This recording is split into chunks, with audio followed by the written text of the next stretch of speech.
Satu Malaysia terkejut bila dapat tahu negarawan kita, Tun M, retak tulang pinggul selepas terjatuh di rumah.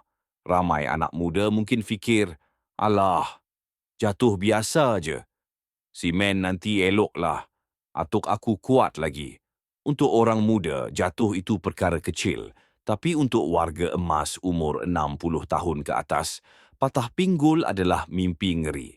Tahu tak kenapa doktor sangat risau bila orang tua patah pinggul? Bukan sebab tulang susah sembuh, tapi sebab satu perkara, baring lama. Bila pinggul patah, mak ayah kita tak boleh bergerak, kena terlantar di katil. Dan masa inilah musuh sebenar datang menyerang.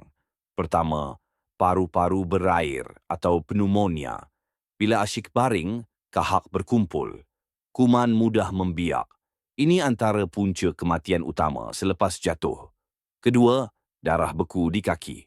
Bila darah tak bergerak, ia boleh beku. Dan bila beku itu bergerak ke jantung atau paru-paru, ia jadi sangat berbahaya. Dilaporkan Tun M jatuh ketika beralih dari balkoni. Dan inilah yang kita panggil zon peralihan. Dari tempat terang ke tempat gelap. Mata orang tua lambat menyesuaikan cahaya. Dari lantai kering ke lantai yang licin. Dan bendul pintu yang tinggi sikit pun cukup untuk buat kaki tersangkut. Apa yang kita boleh buat? Bila balik kampung nanti, tolong audit rumah mak ayah kita.